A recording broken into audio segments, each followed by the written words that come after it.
इन दो तस्वीरों को ध्यान से देखिए।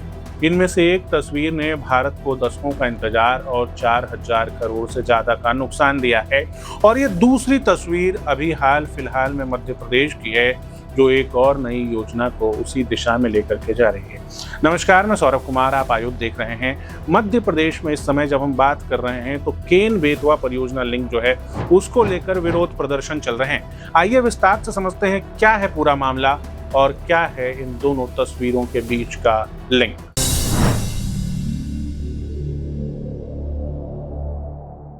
भारत के आजाद होने के बाद साल 1947 में सरदार वल्लभ भाई पटेल ने एक योजना की बात कही जिसका नाम नवग्राम प्रोजेक्ट रखा गया। इसके माध्यम से वो चाहते थे कि गुजरात और राजस्थान के जो सूखा प्रभावित इलाके हैं उन तक पानी कैसे पहुंचाया जाए। 1961 में प्रधानमंत्री जवाहरलाल नेहरू वहां पर पहुंचते हैं और इस परियोजना की नींव रखते हैं, लेकिन उसके ठीक बाद इस परियोजना को लेकर विरोध प्रदर्शन शुरू हो जाते हैं। वर्ल्ड बैंक ने इस परियोजना के निर्माण के लिए $450 मिलियन का लोन भारत को दिया था ताकि इसको डेवलप किया सके, लेकिन उसी दौरान आंदोलन शुरू होते हैं। इस आंदोलन में मेधा पाटकर, बाबा साहब आमटे जैसे नाम सामने आते हैं और ये आंदोलन देखते ही देखते एक अंतर्राष्ट्रीय स्वरूप लेने लगता है, जिसके बाद 1993 में वर्ल्ड बैंक भी अपना लोन वापस ले लेता है। यह आंदोलन आगे बढ़ते रहता है और इसकी सबसे बड़े चेहरे के तौर पर उभरती हैं मेधा पाटकर दुनिया भर में एक एक्टिविस्ट की चेहरा, एक ऐसा चेहरा जो भारत में जनजातीय अधिकार बचाने के लिए काम कर रहा है। मेधा पाटकर को समय समय पे अवार्ड्स भी मिलते हैं। 1991 में उनको राइट लाइवलीहुड अवार्ड मिलता है। 1999 में human right defender award amnesty international के तौर पर, 2014 में mother Teresa award for social justice, इस तरह के और बहुत सारे। लेकिन जब ये सब चल रहा था तो तस्वीर के पीछे मेधा पाटकर की एक दूसरी फिल्म भी चल रही थी। वो लगातार अपने आप को राजनीति के लिए भी पुश कर रही थी। उनके आंदोलन कैसे थे? एक तरफ वो सरदार सरोवर बांध न बन पाए इसके लिए नर्मदा बचाओ आंदोलन चला रही थी, दूसरी तरफ जब बंगाल से हटके नैनो का प्लांट गुजरात के सिंगूर पहुंचता है तो उसके विरोध में भी उतर जाती हैं। 2007 में जब नंदीग्राम में स्पेशल इकोनॉमिक जोन बनाने की बात आती है तो उसके विरोध में भी मेधा पाटकर खड़ी होती हैं।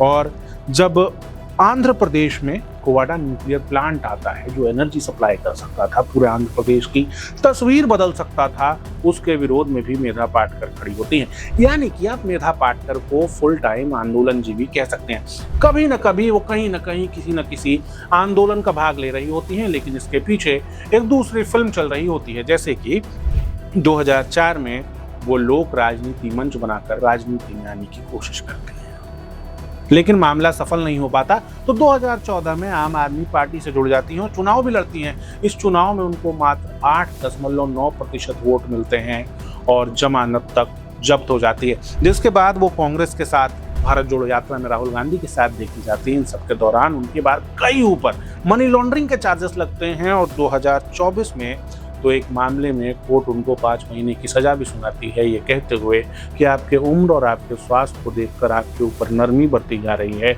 वरना सजा और बड़ी हो सकती थी। अब जब ये सब चल रहा था उसी दौरान एक दूसरी तैयारी भी देश में चल रही थी।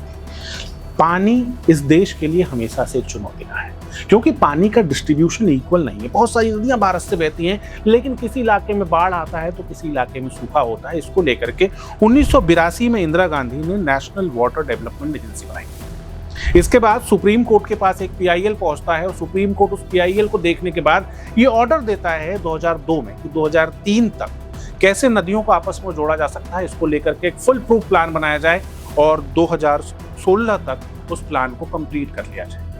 अटल बिहारी वाजपेयी की सरकार होती है। अटल बिहारी वाजपेयी सुरेश प्रभु के नेतृत्व में केन बेतवा प्रोजेक्ट लिंक की परियोजना सामने रखते हैं। किस तरह नदियों को आपस में जोड़ा जा सके ताकि जहां पर एक्सेस वाटर होता है वो वाटर को उन जगहों पे भेजा जा सके जहां पर ड्रॉट रीजन है, ताकि यहाँ पर बाढ़ ना आए, वहां पर सूखा ना पड़े और किसानों को इससे मदद मिलती रहे।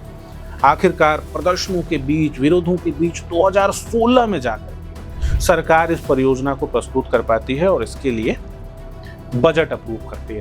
इस परियोजना के सफल हो जाने से 103 मेगावाट हाइड्रो पावर बनेगा और इसके साथ लगभग 62 लाख लोगों को पीने का पानी मिलेगा और डैम के आसपास के लोगों को खेती सिंचाई के लिए पानी मिलेगा नहर के आसपास। केन बेतवा लिंक एकमात्र प्रोजेक्ट नहीं है, इस तरह के 30 और कैनाल्स देश के अलग अलग हिस्सों में प्रपोज किए गए हैं।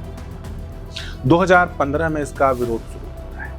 इसका विरोध शुरू होने के बाद विरोध छोटे छोटे हिस्सों में चलता रहता है, लेकिन 2026 के अप्रैल में विरोध उग्र हो जाते हैं और हजारों की संख्या में जनजातीय समुदाय के लोग, ट्राइबल समुदाय के लोग आंदोलन करते हैं। पहले वो चिता आंदोलन करते हैं, जिसमें वो कहते हैं कि अगर हमें हमारा अधिकार नहीं मिला तो अपनी जान दे देंगे। अभी फिलहाल हजारों की संख्या में ग्रामीण पथ स्वतंत्र आंदोलन कर रहे हैं, जिसमें वो नदियों के आसपास जमा हैं और कुछ लोग नदी में डूब कर भी आंदोलन कर रहे हैं। जब आप इसको देखते हैं तो इस आंदोलन के आसपास एक नाम निकल के आता है। वो नाम है अमित भटनागर का। अमित भटनागर कौन है? आम आदमी पार्टी के नेता हैं, चुनाव लड़ चुके हैं और अभी फिलहाल मध्य प्रदेश में झंडा गाड़ के इस आंदोलन का नेतृत्व कर रहे हैं। उनके ही नेतृत्व में ये आंदोलन आगे चल के हिंसक भी होती, पहले भी हिंसक हो चुका है और आगे भी हिंसक होने की संभावना है। अमित भटनागर मेधा पाटकर के नेतृत्व में ही पले बढ़े हैं। जब नर्मदा बचाओ आंदोलन चल रहा था तो उनके साथ साथ अमित भटनागर भी थे। जब मेधा पाटकर विरोध करती हैं जंतर मंतर में तो उनके पीछे खड़े अमित भटनागर थे। यही अमित भटनागर थे जब 2021 में भोपाल में राष्ट्रीय पर्यावरण संसद का आयोजन होता है तो मेधा भटनागर को चीफ गेस्ट के तौर पर लेकर के आते हैं। इस दौरान उनके साथ राकेश टिकैत, योगेंद्र यादव जैसे अन्य आंदोलनजीवी भी मौजूद हैं। नर्मदा बचाओ आंदोलन ने 35 साल के इस आंदोलन ने भारत को क्या दिया?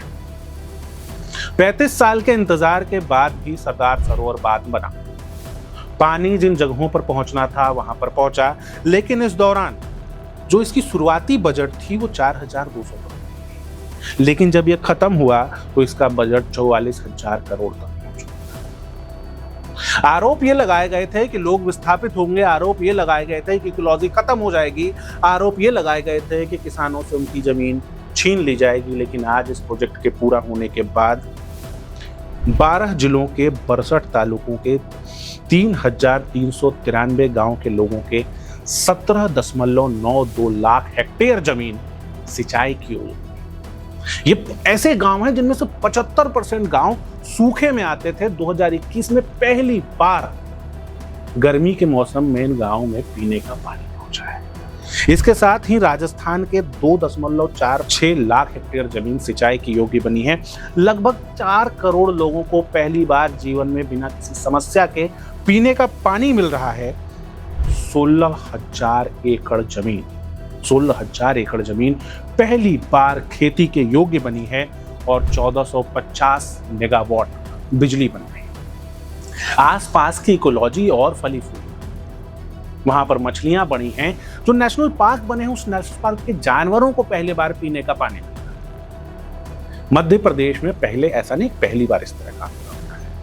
जब मेधा पाटकर ने अपने आंदोलन की शुरुआत की थी तो गुजरात के कुछ जिलों में आंदोलन करती थी, जिसके बाद वो मध्य प्रदेश के बड़वानी में आ गई थी। बड़वानी नर्मदा बचाओ आंदोलन को लेकर के सबसे एक्टिव जिलों में से एक था। जिसके बाद छतरपुर में जब उनको समझ में आता है कि इस रीजन में अब उनकी दाल नहीं गलने वाली, यहाँ के किसान अब समृद्ध हो गए, अब उनके बुलावे में नहीं आने वाले, तो धीरे धीरे मध्य प्रदेश के उस इलाके की तरफ बढ़ती हुई तो सूखा है। बक्सावा में जंगलों को काटने को लेकर विरोध होता है। अब बक्सावा का मामला कहाँ गायब हो गया भगवान जाने। अब फोकस केन बेतवा लिंक पर है। बुंदेलखंड के आदिवासियों को इसलिए भड़काया जा रहा है ताकि कभी उनकी जमीनें सिंचाई के योग्य न बन सके। तय ये करना है कि क्या हम विकास की राह में पड़ रहे इस तरह के बाधाओं को स्वीकार करते रहेंगे या खुलकर इसके खिलाफ आवाज उठाएंगे। क्या हम खुद अपने लोगों की जान देकर अपने ही विकास को बाधित करते रहेंगे या फिर सोचेंगे और अतीत से सीख कर कोई निर्णय लेंगे। कमेंट में बताइए आपको क्या लगता है। इस तरह के वीडियोस लगातार हम आपके लिए लेकर आते रहेंगे। आप आयुष से जुड़े रहने के लिए फेसबुक, ट्विटर और इंस्टाग्राम पर भी हमसे जुड़ सकते हैं। आपका बहुत बहुत धन्यवाद। लगातार जुड़े रहने के लिए आयुध को सब्सक्राइब जरूर करें।